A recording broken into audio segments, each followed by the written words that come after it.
Hello बच्चों, कैसे हैं आप लोग। आइए हम आज आप लोगों के लिए एक बहुत बढ़िया सा चैप्टर का नाम है chemical reaction and there types. रासायनिक अभिक्रियाएं और उनके प्रकार। याद रखिए, ये चैप्टर कक्षा 8वीं से लेकर के 10वीं तक के बच्चों के लिए बहुत ही लाभदायक होने वाला है। इतने सारे बच्चे इसको ध्यान से देखेंगे। एक्चुअली ये लेसन नहीं है, इसे हम एक क्वेश्चन आंसर के माध्यम से आपके सामने मैं पेश कर रहा हूँ। क्वेश्चन और आंसर, छोटे छोटे क्वेश्चन होंगे, उसके आंसर साथ में होंगे, आपको समझने में बहुत ही आसानी होगी। तो चैप्टर का नाम याद है, chemical reaction and there types, रासायनिक अभिक्रिया और उसके प्रकार। एक्सरसाइज से क्वेश्चन लिए गए हैं। क्वेश्चन नंबर आप एक देख सकते हैं। क्वेश्चन नंबर 1 है आंसर द फॉलोइंग क्वेश्चंस। क्या क्वेश्चन हैं? Name the different types of chemical reaction. विभिन्न प्रकार की रासायनिक अभिक्रियाओं के प्रकार बताइए। अब यहाँ पर आंसर दिए गए हैं, आप इसको देख सकते हैं या आप इस ऑडियो को ध्यान से सुन करके समझ सकते हैं। Different types of chemical reactions are there. विभिन्न प्रकार के रासायनिक अभिक्रियाएँ इस प्रकार से हैं। पहले का नाम है कम्बिनेशन रिएक्शन। कम्बिनेशन रिएक्शन मतलब होता है संयोग अभिक्रिया। ये देखिए, संयोग अभिक्रिया, नाम याद रखना। दूसरा है डिकम्पोजिशन और डिसोसिएशन रिएक्शन। इसे कहते हैं विच्छेदन या अपघटन। आप ध्यान रखना, आप किताब में ये नाम मिलेगा। तीसरा है डिस्प्लेसमेंट रिएक्शन। डिस्प्लेसमेंट रिएक्शन, स्थानापन्न अभिक्रिया। ठीक है, अब इसको एक एक करके हम आगे बताते जाएंगे। देखिए, पहला कम्बिनेशन रिएक्शन है। फर्स्ट रिएक्शन क्या है? कम्बिनेशन रिएक्शन, संयोग अभिक्रिया। संयोग अभिक्रिया होती क्या है, आप ध्यान सुन लें। संयोग अभिक्रिया वह अभिक्रिया है जिसमें दो या दो से अधिक अभिकारी पदार्थ मिलकर के एक उत्पाद बनाते हैं। ऐसी सारी अभिक्रियाएं जिसमें दो या दो से अधिक अभिकारी पदार्थ मिल करके एक उत्पाद का निर्माण करते हैं, उसे कहते हैं संयोग अभिक्रिया। अब इसमें देखिए, एक एग्जाम्पल दिए गए हैं। यहाँ ध्यान देखिए, ये है एक पदार्थ है, अभिकारी पदार्थ ए है, दूसरा बी है। अभिकारी पदार्थ, ये आप सुनिए, अभिकारी पदार्थ क्या होता है? रासायनिक अभिक्रिया में भाग लेने वाले पदार्थों को अभिकारी पदार्थ या रिएक्टेंट कहते हैं, और रासायनिक अभिक्रिया के फलस्वरूप बनने वाले नए पदार्थ को उत्पाद या प्रोडक्ट कहते हैं। यहाँ पर ए और बी देख रहे हैं ना, दो अभिकारी पदार्थ हैं। दोनों के बीच में जब रासायनिक अभिक्रिया होती है तो बनता क्या है? ए बी क्या है? उत्पाद है। ठीक है, ए और बी अलग अलग अभिकारी पदार्थ थे, इनके बीच में रासायनिक अभिक्रिया संपन्न होती है और उस रासायनिक अभिक्रिया के फलस्वरूप नया पदार्थ बनता है। नए पदार्थ को उत्पाद या प्रोडक्ट कहते हैं। यहाँ पर दिखाया गया है ए बी। चलिए ठीक है, ये तो आप संकेत के माध्यम समझाने के लिए कहा गया था। अब आप दूसरा देख लीजिए। दूसरे में आप यहाँ क्या देखेंगे? यह सल्फर है, ठीक है, और ये ऑक्सीजन है। सल्फर और ऑक्सीजन माने हवा, एयर के बीच अभिक्रिया होती है तो बनता है सल्फर डाइऑक्साइड। जब सल्फर और ऑक्सीजन के बीच अभिक्रिया होती है, सल्फर डाइऑक्साइड अभिक्रिया एक उत्पाद बनता है। तो यहाँ भी देखें, दो अभिकारी पदार्थ एक उत्पाद है। अब दूसरा समझेंगे डिकम्पोजिशन रिएक्शन। ये क्या होता है? संयोग अभिक्रिया का उल्टा विच्छेदन अभिक्रिया होता है। संयोग में क्या था? दो अभिकारी पदार्थ मिलकर के एक उत्पाद बनाएंगे, और विच्छेदन क्या होगा? एक उत्पाद विखंडित होगा, टूटेगा, तो दो नए अभिकारी पदार्थ बनेंगे। अभी देखिए, ए बी एक क्या है? अभिकारी पदार्थ है। रासायनिक अभिक्रिया के फलस्वरूप इसका विखंडन होता है, ये टूटता है, टूट करके ए और बी दो नए पदार्थ बना देता है। इस प्रकार से ये हो गया क्या? विखंडन, विच्छेदन, अपघटन अभिक्रिया, जो भी आप कहिए, decomposition reaction. A single reactant is decomposed or broken down into two or more। अब इसका एग्जाम्पल सांकेतिक था, नीचे रियल एग्जाम्पल दिया गया है। वो क्या है? CaCO3 एक कैल्शियम कार्बोनेट है, चूने का पत्थर है। जब इसे हम गर्म करते हैं, जब इसे हीट देते हैं, इसका भी विखंडन होता है। किसमें? कैल्शियम ऑक्साइड और कार्बन डाइऑक्साइड, दो नए नए पदार्थ बन जाते हैं। अगला है तीसरा, विस्थापन अभिक्रिया, डिस्प्लेसमेंट रिएक्शन। अब डिस्प्लेसमेंट क्या होता है, आप ध्यान देखिए। विस्थापन अभिक्रिया वह अभिक्रिया होती है जिसमें कि एक अधिक क्रियाशील तत्वों के द्वारा कम क्रियाशील तत्वों को विस्थापित कर दिया जाता है। अब इसको समझने के लिए यहाँ पर देखिए, ये एक तत्व है A और ये है एक तत्व, एक यौगिक है BC। अब BC में दो तत्व हैं, लेकिन जो B है ना, ये B कम क्रियाशील है और A ज़्यादा क्रियाशील है। इसलिए होता क्या है, A ने B को यहाँ से निकाल कर अलग कर दिया, B को अलग कर दिया और A के साथ जुड़ करके नया यौगिक बना लिया। इस प्रकार से ये विच्छेदन की प्रक्रिया संपन्न हो जाती है। अब आप इसकी डेफिनेशन देखेंगे तो अच्छा लगेगा आपको ये, ठीक है। क्या है definition? A reaction in which one constituent displaces another and separate is called displacement reaction, ठीक है। जिसमें एक तत्व दूसरों को विस्थापित करके उसकी जगह खुद ले लेता है। अब यहाँ पर नीचे एग्जाम्पल देखिए, जिंक है, जस्ता और हाइड्रोक्लोरिक अम्ल में क्रिया होती है। तो जिंक ने क्या किया, हाइड्रोजन को विस्थापित करके देखो यहाँ अलग कर दिया और क्लोरीन के साथ मिलकर के जिंक क्लोराइड बना लिया। तो यहाँ पर जिंक अधिक अभिक्रियाशील था और हाइड्रोजन कम अभिक्रियाशील होने के कारण उसको विस्थापित करके उसकी जगह ले लेता है। इस प्रकार से यह विस्थापन की अभिक्रिया आपकी संपन्न होती है। अब आगे क्वेश्चन देखेंगे, क्वेश्चन नंबर सेकंड का, फर्स्ट का B है। Answer the following questions, explain the difference between the combination and dissociation, मतलब डिकम्पोजिशन रिएक्शन। आपको यहाँ पर विच्छेदन, ये कॉम्बिनेशन और विच्छेदन अभिक्रिया में आपको अंतर लिखना है। बड़ा सिंपल से आप इसमें पढ़ कर देख सकते हैं ना, मैं बता रहा हूँ मैं। आप यहाँ ऐसे दो कॉलम बनाइएगा, ऐसे यहाँ पर, ठीक है ना। यहाँ लिखिए कॉम्बिनेशन, यहाँ पर डिकम्पोजिशन। तो पहला क्या लिखेंगे, संयोग अभिक्रिया में दो या दो से अधिक अभिकारी पदार्थ मिलकर के एक उत्पाद बनाते हैं। यहाँ क्या लिखेंगे, विच्छेदन अभिक्रिया में एक अभिकारी पदार्थ विखंडित होकर के दो या दो से अधिक उत्पाद का निर्माण करता है। अब उसके बाद दूसरे में यहाँ पर एक आप एग्जाम्पल दे देना, नहीं क्या एग्जाम्पल जो आपने ऊपर पढ़ा है, यहाँ संयोग का देना, यहाँ विच्छेदन देना, आपका यह क्रिया पूरी हो जाएगी, अंतर पूरा हो जाएगा, ठीक है। अगला क्वेश्चन है, explain the examples what is meant by oxidation. Oxidation क्या होता है, इसे बोलते हैं ऑक्सीकरण। बहुत सिंपल है, पर समझ लो तब आगे मैं आपको क्वेश्चन बताता हूँ। ऑक्सीकरण एक ऐसी अभिक्रिया होती है जिसमें या तो ऑक्सीजन जुड़ेगी, ध्यान देना, या तो ऑक्सीजन जुड़ेगी या तो हाइड्रोजन अलग होगी। ध्यान देना, या तो ऑक्सीजन जुड़ेगी या तो हाइड्रोजन अलग होगी। अगर ऑक्सीजन जुड़ती हुई दिखाई देती है तो भी ऑक्सीडेशन माने ऑक्सीकरण होगा, और हाइड्रोजन अगर अलग होती हुई दिखाई देगी तो भी ऑक्सीकरण करेंगे। अब आप एग्जाम्पल देखिए, ये है Fe2O3 plus 3CO equal to 2Fe plus 3CO2। अब यहाँ पर देखिए, इसमें ये CO है ना, CO में एक O यहाँ जुड़ रहा है, देखिए CO में एक O यहाँ जुड़ रहा है, CO2 हो रहा है। इसका मतलब ये है, यहाँ पर CO मतलब होता है carbon monoxide, carbon monoxide.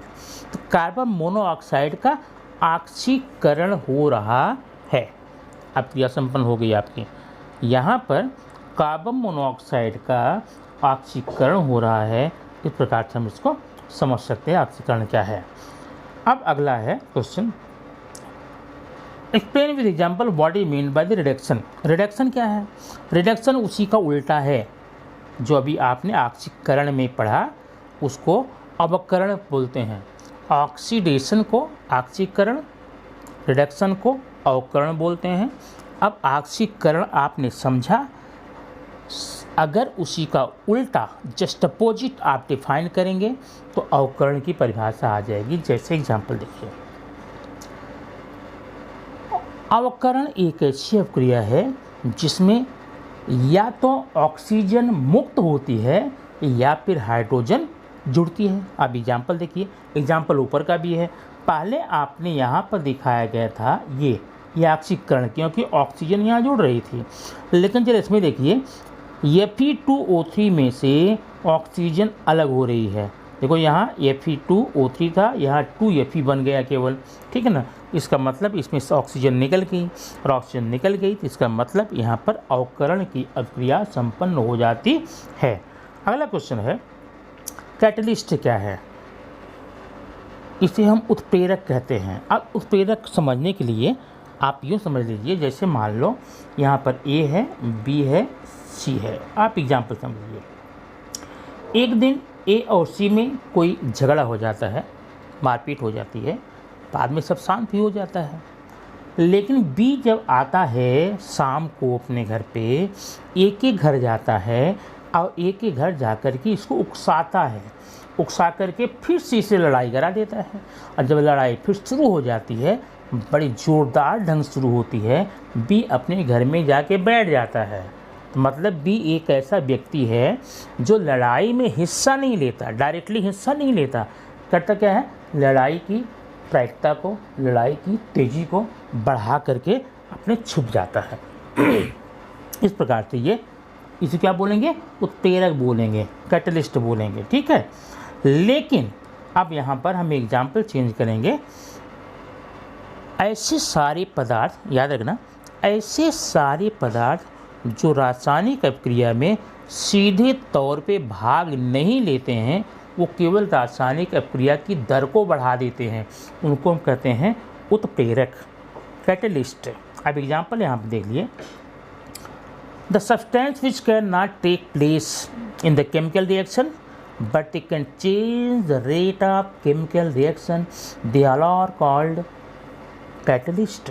Okay, अब यह एग्जाम्पल दिए गए हैं, hydrogen peroxide will decompose in the water and oxygen. Two molecules of hydrogen peroxide will produce two molecules of water and one molecule of oxygen. A catalyst of the potassium permanganate, अगर इसमें potassium permanganate मिला दिया जाए तो ये प्रक्रिया जो है स्पीड से होने लगती है, बराबर है, इसे कहते हैं उत्प्रेरक। Question number next, on what factors does the speed of chemical reaction is depend। अब ध्यान देना, रासायनिक अभिक्रिया की जो गति है वह किन किन घटकों पर, किन किन चीज़ों पर निर्भर करती है।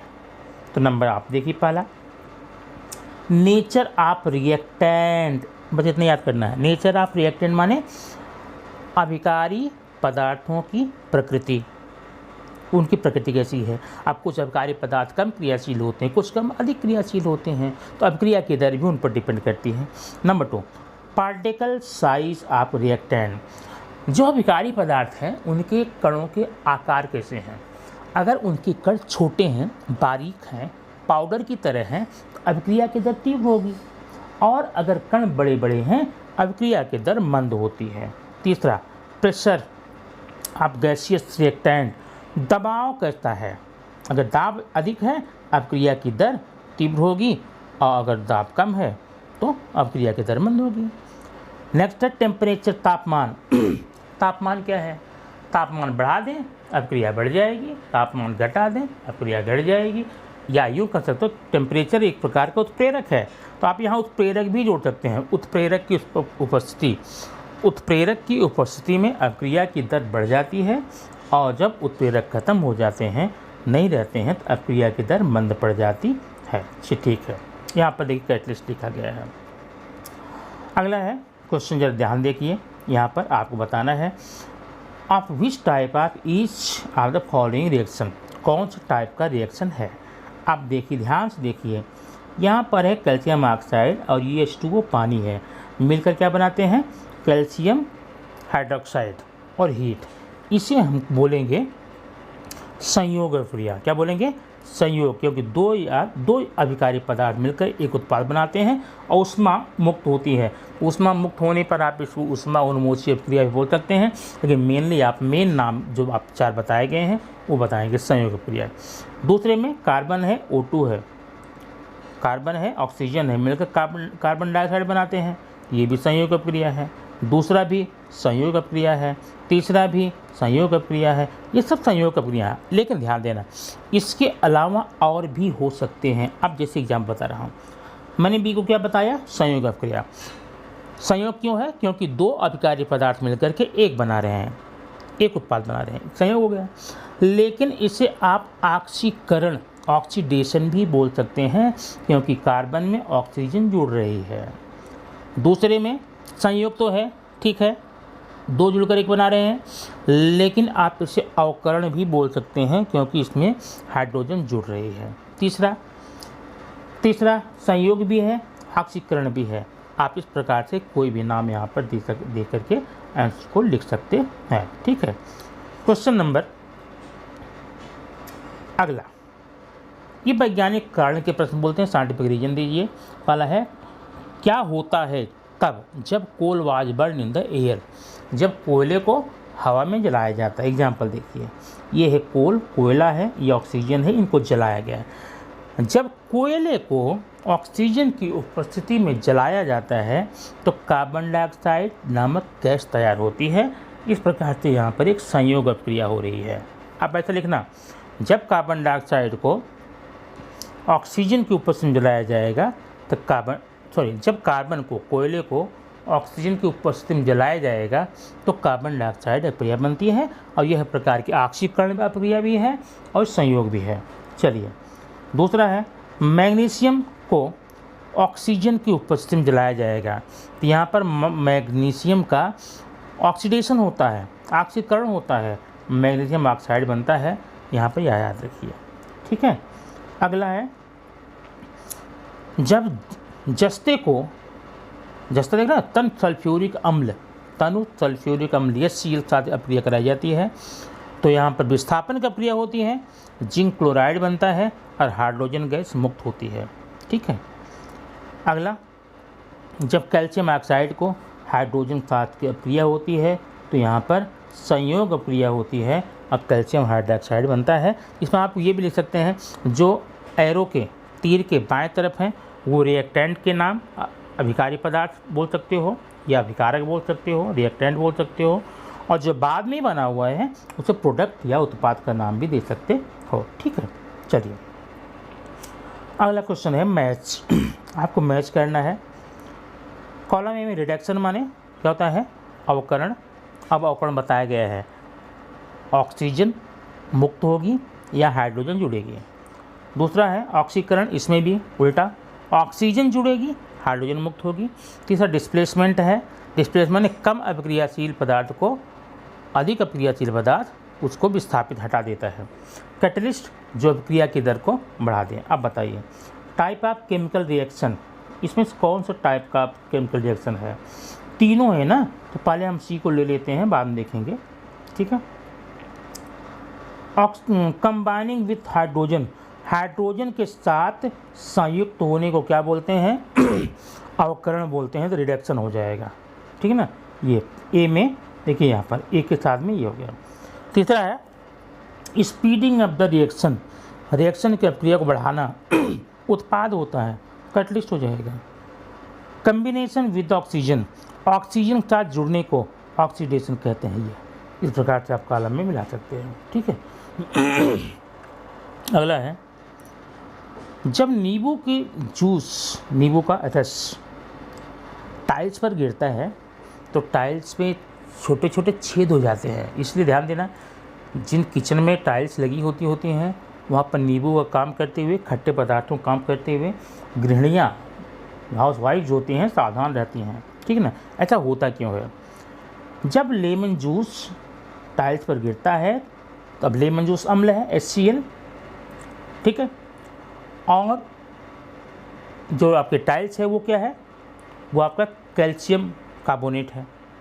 तो कैल्शियम कार्बोनेट की अभिक्रिया होती है लेमन की जूस से, तो बनता है कैल्शियम सिट्रेट और कार्बन गैस बनती है और पत्थर हमारे ख़राब होते हैं। अगला है find out the effect that perfumes have and jewellery ornaments. अब इफेक्ट बताना है परफ्यूम का। इसमें oil and chemicals in perfume can cause the tarnish on silver or silver plated jewelry. It can also damage other types of jewelry. Porous stones and gems and customs jewelry tarnish can be removed from the silver jewelry with a silver polish cloth or ultrasonic jewelry cleaning machine. तो ये जो होता है आपका perfume या jewellery के दुकान पर, इसका उपयोग हम आभूषण में लगे हुए जो भी कचरे होते हैं उनको सफाई के लिए, क्लीनिंग के लिए किया जाता है। लेकिन अन्य ज्वेलरी में इसका यूज़ करने पर उसको डैमेज भी कर सकता है, इसलिए हम उसका उपयोग हर जगह नहीं करेंगे। इस प्रकार से बेटा आपका ये चैप्टर हो गया। इसको अच्छे से रिपीट करके आप यहाँ पर इसको पूरा कर सकते हैं, ठीक है, और पढ़ करके पूरा करके इसे क्वेश्चन को तैयार कर सकते हैं, एग्ज़ाम में अच्छे नंबर भी ला सकते हैं। ओके।